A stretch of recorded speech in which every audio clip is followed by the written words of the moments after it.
রাজকুমার তার স্ত্রীকে নিয়ে হাঁটছেন 1914 সাল গ্রীষ্মকাল, জুন জুলাই মাসের দিকে রাস্তায় হাঁটছেন। হঠাৎ আতর্কিত একটা হামলা হলো, দুজন ডেড। হাঁটছিলেন অস্ট্রিয়া হাঙ্গেরির মধ্যে, অস্ট্রিয়া হাঙ্গেরি একটা কান্ট্রি, সেখানে হাঁটছিলেন। তার পাশের কান্ট্রিকে অস্ট্রিয়া হাঙ্গেরি থ্রেট দিল, 14 দিনের মধ্যে যদি খুনের বিচার না হয় তাহলে তোমাকে আমি হামলা চালাবো। এবার রাশিয়া বলছে, অস্ট্রিয়া হাঙ্গেরি যদি তুমি পাশের এই প্রতিবেশীকে হামলা চালাও, আমরা চুপ করে বসে থাকবো না, আমরা তোমার বিরুদ্ধে যুদ্ধ ঘোষণা করব। 14 দিনের মাথায় অস্ট্রিয়া হাঙ্গেরি হামলা করলো, রাশিয়া চুপ করে বসে থাকলো না, সে এসে যুদ্ধে যোগ দিল। এবার জার্মানি বলছে, অস্ট্রিয়া হাঙ্গেরি আমার মিত্র, এত বড় সাহস, আমার মিত্রর গায়ে হাত দাও, এখন থেকে আমি যুদ্ধে। ও যুদ্ধ নেমে আসলো, ম্যাসাকার যুদ্ধ।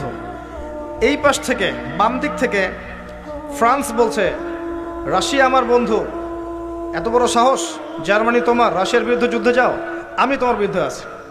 জার্মানি এখানে, এদিক দিয়ে ফ্রান্স, এদিক দিয়ে রাশিয়া, এখানে অস্ট্রিয়া হাঙ্গেরি, এখানে একটা প্রতিবেশী কান্ট্রি। যুদ্ধ শুরু হয়ে গেল, যুদ্ধ চলছে চলছে চলছে। এমনও দিন গেছে, একদিনের মধ্যে 50,000 মানুষ মারা গেছে। একদিনের মধ্যে, একদিনের মধ্যে পারমাণবিক বোমা ফেলা হয়নি, এমনি গুলি দিয়েই একদিনের মধ্যে 50,000।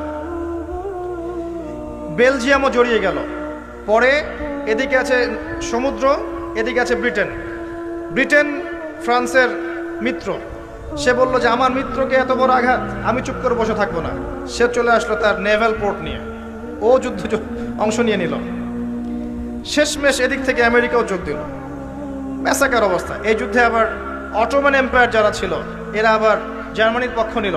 এতে করে অটোমান এম্পায়ারদের যে খেলাফত ছিল, এটা নষ্ট হয়ে গেল, মুসলিম উম্মাহ বিভক্ত হয়ে গেল।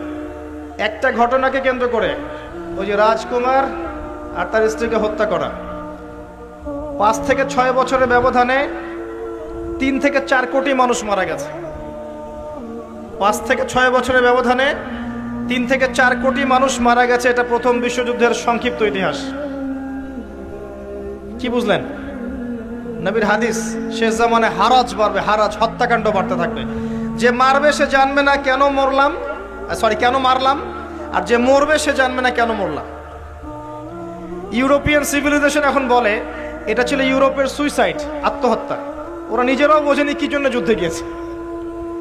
এই রেসটা কাটে নাই। জার্মানি অনেক ল্যান্ড হারিয়ে ফেললো, শেষমেশ পরাজিত হলো। আস্তে আস্তে আস্তে আস্তে ওখানে হিটলার, সে চিন্তা করতে থাকলো আমার ল্যান্ডগুলো ফিরে পেতে হবে। সে প্ল্যান করতে থাকলো, নিজের নাৎসি পার্টি ঘোষণা করলো, নিজের ভিতরে সংস্কার করলো। 100 জন মেম্বার নিয়ে একটা পলিটিক্যাল পার্টি খুলেছিল, 100 জন মেম্বার নিয়ে। এবং সে খুব চমৎকার ভাষণ দিতে পারত, এত চমৎকার স্পিচ দিতে পারত যে জনগণ শুনলেই বিমোহিত হয়ে পড়ত। সে জনগণকে মেন্টালি জাতীয়তাবাদের দিকে নিয়ে আসতে শুরু করলো। এক পর্যায়ে জেল খাটলো, জেলের মধ্যে বই লিখলো। এই বইটা ভাইরাল হয়ে গেল, সবাই সেই বইটা পড়লো। জেল থেকে মুক্ত হলো, পলিটিক্যাল পার্টির সাথে একটা মিলিটারি অ্যালায়েন্স তৈরি করলো। প্রথম ওয়ার্ল্ড ওয়ারে যারা ওই ইয়াতে ছিল, সামরিক বাহিনীতে ছিল, এদেরকে খুঁজে খুঁজে বের করতে শুরু করলো, একটা পার্টি ফর্ম করলো। এক পর্যায়ে বিদ্রোহ করে ক্ষমতায় গিয়েছে। তার ইন্সপিরেশন ছিল ইতালির মুসোলিনি। ইতালিও তখন এভাবে ক্ষমতায় ছিল, মুসোলিনি ওইটা দেখে দেখে সেও ক্ষমতায় গিয়েছে। যাওয়ার পরে সে আরও মিলিটারি অ্যালায়েন্স ফর্ম করতে থাকলো, সে অর্থনীতি সমৃদ্ধ করতে থাকলো, প্রশাসনিক ক্ষমতা বাড়াতে থাকলো, অস্ত্রশস্ত্র বাড়াতে থাকলো, ভিতরে ভিতরে কাজ করতে থাকলো। এক পর্যায়ে সে ওই হারানো জমিগুলো, যেগুলো প্রথম বিশ্বযুদ্ধে হারিয়েছে, ওগুলো সিজ করতে লাগলো। যুদ্ধ ঘোষণা করলো, কেড়ে নিতে শুরু, আবার পুনরুদ্ধার করতে লাগলো। উদ্ধার করতে করতে করতে করতে যখন দেখে যে ব্রিটেন ফ্রান্স কেউ কিছু বলে না, সে পোল্যান্ডকে আক্রমণ করলো। পোল্যান্ড, কিন্তু পোল্যান্ড ছিল ব্রিটেন এবং ফ্রান্সের মিত্র। এবার আর ব্রিটেন ফ্রান্স বসে থাকলো না, আমার মিত্রকে আক্রমণ করেছ, এবার তারা জার্মানির বিরুদ্ধে যুদ্ধ ঘোষণা করলো। আবার আস্তে আস্তে অনেকগুলো কান্ট্রি জড়িয়ে পড়লো, ইউএসএ, ব্রিটেন, এদিকে ফ্রান্স, আপনার জার্মানি, আপনার রাশিয়া, সোভিয়েত, সবাই জড়িয়ে পড়লো। ইভেন জাপান পর্যন্ত জড়িয়ে পড়লো। জাপান, এই যুদ্ধ শেষ হলো এমন একটা অবস্থায় যে ইউএসএ গিয়ে জাপানের হিরোশিমা নাগাসাকিতে 2টা বোম মারলো। লিটল বয়, ফ্যাট ম্যান, 2টা বোমে 2টা শহর শেষ। জাপান সারেন্ডার করলো, জার্মানি সারেন্ডার করলো, দ্বিতীয় ওয়ার্ল্ড ওয়ার শেষ। এরপর থেকে ইউনাইটেড নেশনস ফর্ম হয়েছে, IMF, ওয়ার্ল্ড ব্যাংক, হাবি জাবি যা যা দেখছেন, WHO, সব এরপর থেকে। এর আগে ছিল না। এবং এই সময়টুকুর মধ্যে ইসরায়েল আস্তে আস্তে আস্তে আস্তে নিজের কাজ শেষ করে ফেললো। সে দখল করে ফেললো প্যালেস্টাইন, আস্তে আস্তে আস্তে তার টেরিটরি বাড়ালো। এরপর আরও 4-5টা যুদ্ধ হলো আরবদের সাথে, প্রত্যেকটা দেশে যুদ্ধে জয়লাভ করলো। এখন সে ওয়ার্ল্ডের এখন রুলিং স্টেট। আপনাকে হারাজ দেখাচ্ছে, হারাজ কিভাবে রক্তপাত দিয়ে এই বিশ্ব এগিয়ে গেছে। সামনে যেটা হবে বা যদি হয় এটা আরও ভয়ঙ্কর হবে, এটা হবে আরও বেশি ভয়ঙ্কর। এবং আমাদের ধারণা, আই থিঙ্ক ওয়ার্ল্ডের 1/3 মানুষ মারা যেতে পারে যদি হয়। আসেন, যে কথাটা বলতে গিয়ে এই কথাগুলো বললাম, চোখ কান খোলা রেখে চলতে হয়, সময় হাতে বেশি নাই। ইলমু আখিরুজ্জামানের সাইনগুলো এখন প্রকাশিত হচ্ছে। কে জানে আগামী রমাদান আমরা কেউ বেঁচে নাও থাকতে পারি, মহামারী দিয়ে নষ্ট হয়ে যেতে পারি, অন্য কোনোভাবে ধ্বংস হতে পারি, স্বাভাবিক মওত হতে পারে। অতএব এই রমাজানটাকে কাজে লাগাতে হবে। আগে কিভাবে লাগাবেন আমি কয়েকটা পয়েন্টস বলছি, এই জায়গা থেকে মনোযোগ দেন। ইতিহাস বলে কি মাথা এলোমেলো করে দিয়েছি নাকি? হিস্ট্রি পড়বেন, ইতিহাস পড়বেন প্রিয় ভাই। কোরআনের এই যে কোরআন দেখছেন আমার হাতে, আল কোরআন, একে 3 ভাগে ভাগ করা যায়। একটা অংশে আপনি পাবেন হুকুম আহকাম, আল্লাহ পাক বলেছেন কি করতে হবে কি করতে হবে না, হুকুম আহকাম। একটা অংশ জুড়ে আছে তাওহীদ, আল্লাহ পাকের একত্ববাদ।